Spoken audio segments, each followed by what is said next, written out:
તો આગળ વધીશું મહત્વના સમાચાર મળી રહ્યા છે અમદાવાદના રામોલ વિસ્તારથી જ્યાં આવેલ ફટાકડાની ફેક્ટરીમાં ભીષણ આગ લાગવાની ઘટના બની છે। આગથી 8 લોકોના મોત થયા હોવાની હાલમાં માહિતી પ્રાપ્ત થઈ રહી છે। આ દુર્ઘટનામાં 8 લોકોના મોત થયા છે જ્યારે 10 થી વધુ લોકો ઇજાગ્રસ્ત થયા હોવાના પણ અહેવાલ છે। ઘટનાની જાણ થતાં ફાયર બ્રિગેડ અને પોલીસની ટીમો તાત્કાલિક સ્થળ પર પહોંચી છે। આગ પર કાબુ મેળવવા માટે બચાવ કામગીરી હાથ ધરવામાં આવી છે। ઇજાગ્રસ્તોને સારવાર માટે હોસ્પિટલમાં ખસેડાયા છે જ્યારે આગ લાગવાનું ચોક્કસ કારણ જ્યાં તપાસવામાં આવી રહ્યું છે તો બીજી તરફ રેસ્ક્યુ ઓપરેશન પણ ચાલી રહ્યું છે। અમદાવાદના રામોલ વિસ્તારમાં આવેલી ફટાકડાની ફેક્ટરીમાં ભીષણ આગની આ ઘટના દ્રશ્યો પણ જોઈ શકાય છે। આગના ગોટે ગોટા ધુમાડા જ્યાં આસપાસના વિસ્તારો સુધી પહોંચી રહ્યા છે તો ફાયર બ્રિગેડ પણ પૂરી જહેમત ઉઠાવી રહી છે। પાણીનો મારો ચલાવીને આગને બુઝાવવાની કામગીરી કરવામાં આવી રહી છે। તો ખૂબ જ દુઃખદ ઘટના કહી શકાય કારણ કે આ દુર્ઘટનામાં 8 લોકોના મોતની ખબર છે। 8 લોકો મોતે ભેટ્યા છે જ્યારે કે 10 થી વધુ લોકો ઇજાગ્રસ્ત થયા હોવાની પણ હાલમાં પ્રાથમિક માહિતી સામે આવી રહી છે। તો ફટાકડાની દુકાન હતી જે ફેક્ટરીમાં દુર્ઘટના સર્જાઈ છે તે અંગેના સમાચાર મળી રહ્યા છે। અમદાવાદના રામોલ વિસ્તારમાં આવેલ છે ફટાકડાની ફેક્ટરી જ્યાં ભીષણ આગ લાગી હતી। જોતજોતામાં આગે વિકરાળ સ્વરૂપ ધારણ કર્યું હતું જેને કારણે 8 લોકોના મોતના અહેવાલ મળી રહ્યા છે। માહિતી સાથે જોડાઈ રહ્યા છે એસોસિએટ એડિટર ઉમંગ સોની। ઉમંગ, જે પ્રકારે ફટાકડાની ફેક્ટરીમાં ભીષણ આગની ઘટના, 8 લોકોના મોત, 10 થી વધુ લોકો ઇજાગ્રસ્ત, શું વધુ વિગતો હાલની પ્રાપ્ત થઈ રહી છે? અમદાવાદમાં વસ્ત્રાલ વિસ્તારમાં રામોલ ગતાડા રોડ પર આવેલી ફટાકડાની ફેક્ટરીમાં બ્લાસ્ટની ઘટના બની છે। સ્વાભાવિક છે કે દિવાળી પાસે આવાથી ફટાકડાની ફેક્ટરીઓ ધમધમી ઉઠે છે। એમાં જે નીતિ નિયમો છે અનદેખી કરવામાં આવે છે જેના કારણે આ ઘટના આવી બનતી હોય છે। થોડા સમય પહેલા કપાસમાં એવી ઘટના બની હતી। તમને જણાવી દઉં કે આ ઘટના થયા બાદ મેયર હિતેશભાઈ બારોટ, અમદાવાદના કમિશનર અને ફાયર બ્રિગેડના અધિકારીઓ સ્થળ પર પહોંચી ગયા છે। પોલીસના ઉચ્ચ અધિકારીઓ સ્થળ પર પહોંચી ગયા છે। આ ફેક્ટરીમાં 8 થી 10 લોકો કામ કરતા પ્રારંભિક રીતે એવી ખબર પડી છે।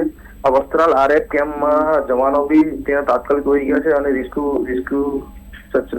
રેસ્ક્યુનું કામગીરી શરૂ કરી છે। તમને જણાવી દઉં કે જે આ ફેક્ટરીમાં આગ લાગવાથી અત્યાર સુધી પ્રાપ્ત માહિતી છે તેમાં 8 લોકોના દરી જવાથી મોત થયા છે અને 15 જણા ઇજાગ્રસ્ત થયા છે। આટલો ભયંકર ધડાકો હતો કે તેનો જે અવાજ છે આજુબાજુના 5 થી 6 કિલો વિસ્તારમાં સુધી સંભળાયો હતો અને જે મૃતકો હતા તેમના શરીરના ચીથરા ઉડી ગયા છે। એટલે ક્યાંક ને ક્યાંક ફટાકડાની જે ફેક્ટરીમાં જે ઇલીગલ કામ થાય છે, ગેરકાયદેસર પ્રવૃત્તિ થાય છે એના કારણે આ ઘટના બની પ્રારંભિક થાય છે, પ્રારંભિક તબક્કે દેખાય છે। એની વધુ તપાસ થશે અને જે દોષી છે તેની સામે કાયદેસર કાર્યવાહી હાથ ધરવામાં આવશે। બિલકુલ ઉમંગ, ખૂબ જ દુઃખદ ઘટના અને મોટી ઘટના ગણી શકાય કારણ કે 8 લોકોના મોત થયા છે એટલે ખૂબ જ મોટી બાબત આ સામે આવી રહી છે। સાથે સાથે 10 થી 15 લોકો ઇજાગ્રસ્ત હોવાની પણ માહિતી છે। ઇજાગ્રસ્તોની શું હાલમાં સ્થિતિ છે?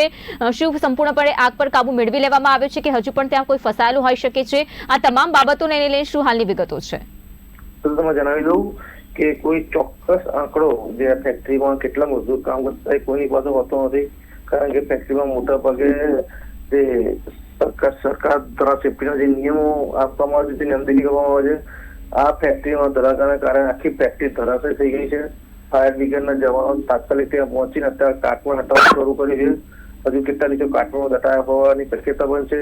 જે શ્રમિકો છે, જે મજૂરો છે, જે કામ કરતા હતા તેમને તાત્કાલિક આજુબાજુની જે હોસ્પિટલ છે સારવાર હેઠળ છે, પરંતુ જયારે સંપૂર્ણ કાટમાળ હટાવશે ફાયર બ્રિગેડના જવાનો પછી ખબર પડશે કે હજુ કોઈ અંદર ફસાયેલું છે કે નથી ફસાયું।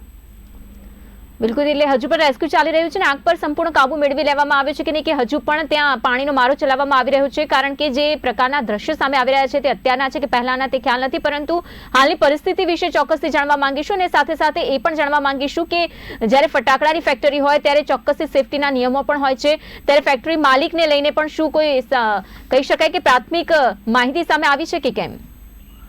તમે જણાવી દઉં કે પ્રારંભિક માહિતી છે આ જે ઘટના બની થોડા ટાઈમ પહેલા બની છે।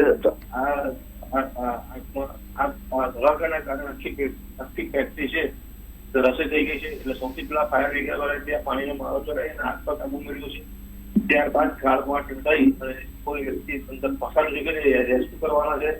જે માલિકની વાત સ્વાભાવિક છે કે પ્રારંભિક તબક્કે માલિક કોણ છે કે તેના પાર્ટનરો કોણ છે એ કેવું અશક્ય છે કારણ કે આવી દુઃખદ ઘટનાને કારણે માલિકો મોટાભાગે અંડરગ્રાઉન્ડ ઉતરી જતા હોય છે। પોલીસ તપાસમાં ખબર પડશે કે ભાગીદારો કેટલા હતા કે માલિક કોણ હતું। દુઃખદ ઘટના છે કે દિવાળી નજીક આવવાથી પૈસા વધારે કમાવાની લાઈનમાં વેપારીઓ સરકારને જેમથી અવગણના કરે છે તેના કારણે 8 લોકો જીવ ગયો અને બીજા 15 જેટલા શ્રમિકો ગંભીર રીતે ઈજા થયા. તેના કારણે આજુબાજુના વિસ્તારમાં આજુબાજુનો જે વિસ્તાર છે રામોલમાં તેમાં ખૂબ જ દુઃખની લાગણી અને લોકો ઉમટી પડ્યા છે અને ફાયર બ્રિગેડ જવાનો ભારે જણાવવા બાદ રેસ્ક્યુ કરે છે અને કાટમાળ હટાવવાની પ્રક્રિયા શરૂ કરી દીધી છે. હવે તમે જણાવો કે જે શ્રમિકોની હાલત છે તો મોટા ભાગના શ્રમિકો હાલત બહુ ગંભીર નથી, પરંતુ જેના મોત થયા છે શ્રમિકોના એના જે શરીરના જે ચિત્રાવડી ગયા છે એનો મતલબ કે ક્યાંક ને ક્યાંક ફટાકડા બનાવતી વખતે ખૂબ દુર્ઘટના થઈ એના કારણે આ બ્લાસ્ટની ઘટના બની છે. હવે સ્પેશિયલી ટીમ ત્યાં પહોંચી જશે. ફાયર બ્રિગેડ અને પોલીસ તપાસના અંતે સત્ય વિગત બહાર આવે તે શક્યતાઓ જોઈ રહ્યું છે.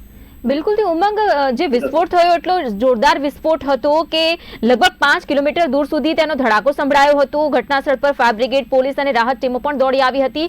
પરંતુ આટલી મોટી જ્યારે ઘટના બનતી હોય, 8 લોકોના મોત થયા હોય, 15ની આસપાસના લોકો જ્યારે ઇજાગ્રસ્ત થયા હોય, ત્યારે જ્યારે ઉચ્ચ અધિકારીઓ અને સાથે સાથે જવાબદાર તંત્રના જે માણસો છે ત્યાં પહોંચ્યા છે, આ ગંભીરતાને જોતા આગળની કાર્યવાહી કેવા પ્રકારની જોવા મળી રહી છે ત્યાં?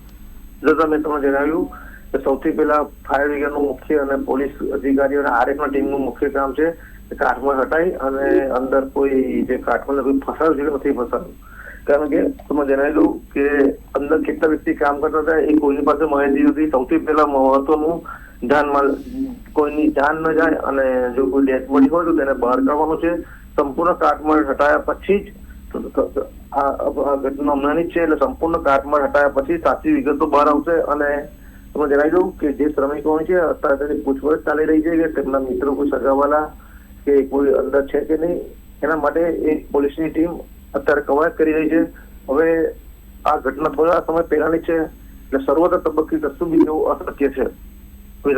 જી ઉમંગ, આભાર તમામ માહિતી બદલ. તો અમદાવાદના ગત્રાડ રોડ પરથી એક અત્યંત ચિંતાજનક સમાચાર દ્રશ્યોમાં પણ જોઈ શકાય છે. આગની જે વિકરાળતા છે તે કેટલી ભયાનક રહી હશે, કારણ કે 8 લોકોના મોત થયા છે. આ સાથે 10 થી 15 લોકો ઇજાગ્રસ્ત હોય તેવી પ્રાથમિક વિગતો છે. ઇજાગ્રસ્તોને તાત્કાલિક સારવાર મળી રહે તે પણ ખૂબ જ મહત્વપૂર્ણ છે.